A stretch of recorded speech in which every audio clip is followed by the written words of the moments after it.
part two. That was fast. Anyway, so now we're going to do Libra, and we're going to start there. We're going to go right through Pisces. So Libra. One of the things I really love about your reading, Libra, is, you know, the difficulty for Libra, first of all, there's a positive and there's a worry. Taurus has had a little of this too, because Taurus is, have the North Node. You have that in your house of others, success, their money, who you work with, who you get paid by, Because you got all that stuff going on in Taurus. You're also Venus, and Venus is with Mars, its lover, which is the god of war, and Pluto in Capricorn, which is your house of home. So you got so much going on right now, Libra. What you've got in your reading in here too is wallowing and worrying about insecurities over past. If issues arise, God knows I know my brother has, if issues arise to do with having to walk from, having been abandoned on some level, whether at work, career, friendships, lover, etc., get rid of the wallowing about that. Work on the love now. It's about now. You can create that today with you bloody well go with your credit card to hold rent from get cologne. Stop dwelling on what was. It is over.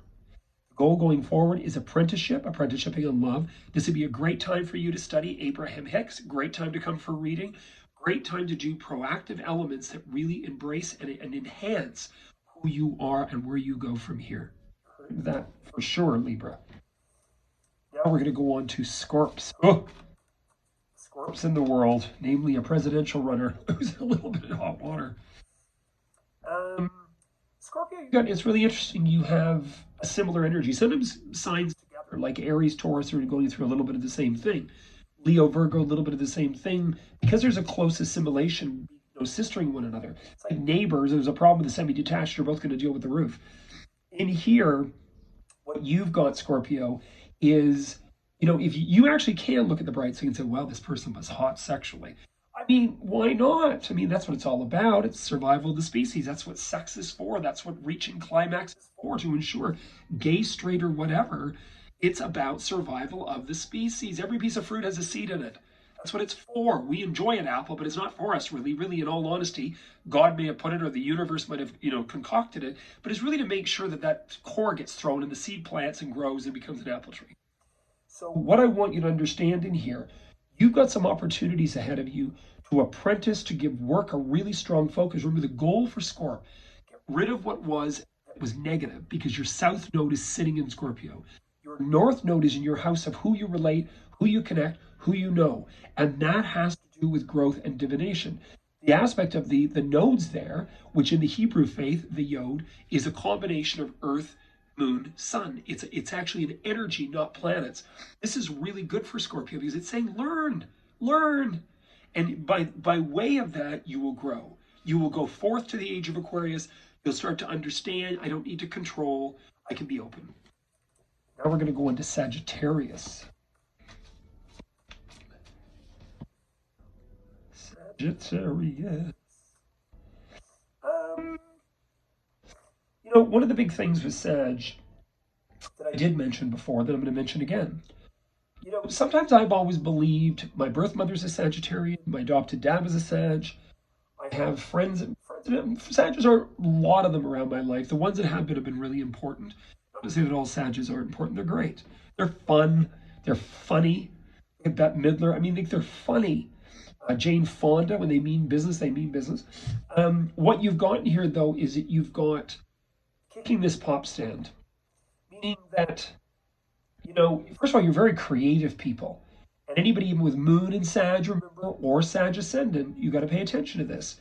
What you've got in here is that you've got a combination ahead of opposite situation. That you're very excited about this really fiery aim, but it's a coming together. That doesn't always mean a person. As a matter of fact, I've always believed that Sagittarius really is the single emotional individual of the zodiac. They don't need. A horse might like a group, they don't need them. So what you've got in here is that you've got to come in together, but right now I think the big goal is going to be something's just not working. It might have worked, it might have been a great idea, it might have been great before, but it ain't working. So I think the goal is going to be, we need to get you to a station where you're like, now I'm committed, now I know what I'm going to damn well do come March, April, now I know. So there you go. You heard it here first. Now we're going to get into Capricorn. This scares me because I'm Sag Capricorn, and it's like, oh. Here we go, here we go. Yes, exactly the same story again. Ending in transition direction going forward. I mean, in the case of self, just for a second, who would have ever thought? I would have never in my life, going through a young age with my own insecurities and everything else, thought that I'd be doing readings. It never.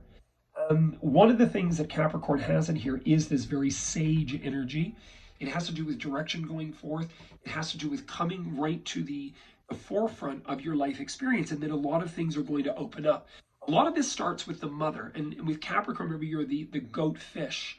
So little goats love their mothers. I find it horrible what we do when we rip them away, and calves, and I don't want to get into that. But goats are funny. They're funny, and they'll gnaw your heel, and I love them. And that goatee. But what you want to understand in here is that part of the story going forward, pay attention to who comes into your experience as a mentor. I don't care whether it's a boss at work you speak with often.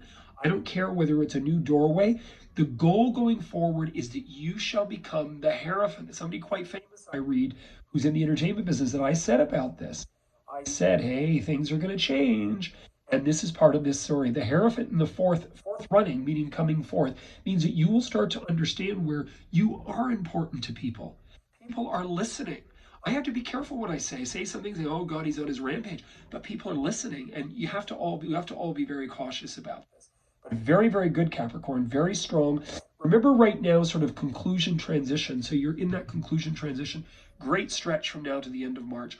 And we get into April, a little bit of a bump, but then as soon as Jupiter moves into Aries, that's your house of home. So then there's more changes ahead of you, and more, which I'll probably talk about the next time I do this. Now we're going to talk about Aquarius. Now remember also with Capricorn, you got a lot of heavy energy there.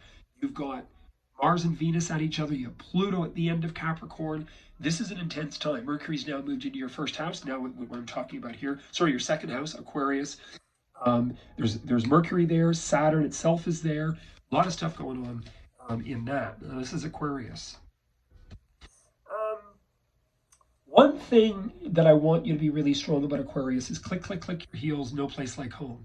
Remember, you've got Uranus with the nodes in Taurus. That is your house of home. So there's something very, very important about understanding that. Do you feel settled in your home? Are you really happy in your home? What are you doing or you're not doing in your home? This is really important. Now, there's going to be some offers that are going to come up that you're going to be quite excited about, actually. You're kind of, wow, this is kind of exciting. And I think this is a good thing. I wouldn't say there's anything drastic with Aquarius unless you really felt sure this is it. And that has a lot to do with a person's whole chart.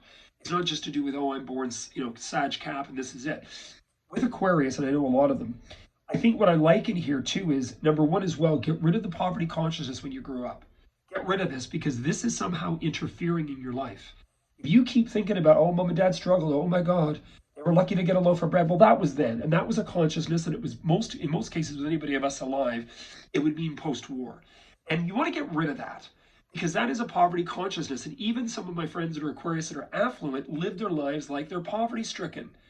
Get rid of it. You're not fulfilled. You don't feel fulfilled. Then damn well change that and go away on a trip. Treat yourself to a spa. Do something important. One of my other friends who's Aquarius is starting to realize that. She allowed abundance in. She heightened her frequency. She's doing very well, but she keeps talking about it. Oh, I never made money like this before. I said, stop saying that. You keep going back to the old drama, the old record. Pisces, we're at the end of the story, and Pisces are the last lifetime. It's just the last cycle in the 12. Actually, very, very good. Jupiter here. I had opened my mouth for a very long time, you think, and I would go off about things. Oh, you're a Pisces. I'm not doing that anymore, because you know what? It's really interesting. I learned this actually listening to Esther Hicks, because I thought, oh, this is nice, I'm just giving it. No, it sometimes what it is that I would thrust upon my philosophies on people that really didn't want to hear it. It was on deaf ears. Oh, this guy never shuts up. All he's looking for is an audience. He must be lonely. Well, I'm not. I'm really not a lonely person. And I thought to myself, I'm going to stop this. What the hell am I doing? Why do I need to keep doing this in regards to individuals around that they're nice in their own way? I don't even know them. So I think the bottom line in here too with Pisces, remember, This is a very strong time for you. The depth in your reading is about believing in your ability to achieve. If you don't, then it's okay. That's okay too. You know, you've got relating in here. You've got the fact that you could be bloody well excited with your life over the next year and a half, because you've got Jupiter now. Then you're going to have Jupiter go into your money house for friggin' months. Then it's going to go back to Pisces to see if you really got your act together, you know, from Halloween through right before Christmas. And then it's going to move back into your money house for another 6.5 months. What more the hell could you ask for? So all I'm saying to you, Pisces, open your mind, open your mind, get rid of that flippant anxiety. How many Pisces? Oh my God, I'm so worried. God. Oh my God. Do you know what anxiety I went through? Yes, I've heard it. I've heard it a lot. If we keep doing that as well, you and Aquarians could get together. They can talk about how poor their parents were and how struggled they were money-wise growing up. And you could go on about how nervous and anxiety-stricken you are. Get rid of it. Start to turn the tables and change your reality. Come on, people. Anyway, you heard it here first. It's been great. It's been fun. Can't wait to start doing the live shows on YouTube, which I really want to do.